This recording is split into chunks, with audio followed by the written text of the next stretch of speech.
आज मैं इंटरनेट पर और सोशल मीडिया पर कुछ लोगों की बातें सुन रहा था जो चुनौती दे रहे थे इन आंकड़ों को और कह रहे थे कि कोई भी ये सवाल पूछने की कोशिश नहीं कर रहा कि महाकुंभ में आने वाले जो लोग हैं उनकी असली संख्या कितनी है और ये जो 45 करोड़ लोगों के आने की संभावना का दावा है, ये दावा तो सच हो ही नहीं सकता।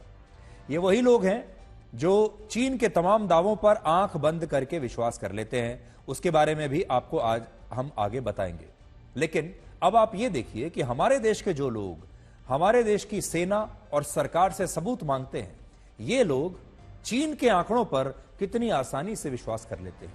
जब हम कहते हैं कि 45 करोड़ लोग महाकुंभ में शामिल होने के लिए आ रहे हैं, तो कहते हैं कि ये आंकड़े गलत हैं और इन आंकड़ों की सच्चाई क्या है, जरा उसके सबूत दिखाइए।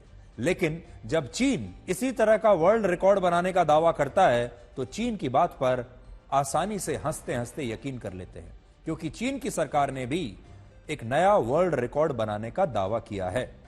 चीन का कहना है कि वर्ष 2024 में उसे आयात और निर्यात के व्यापार में 1 ट्रिलियन US डॉलर्स यानी भारतीय रुपयों में 85 लाख करोड़ रुपए का मुनाफा हुआ है। इसे हम ट्रेड सरप्लस भी कहते हैं अंग्रेजी में।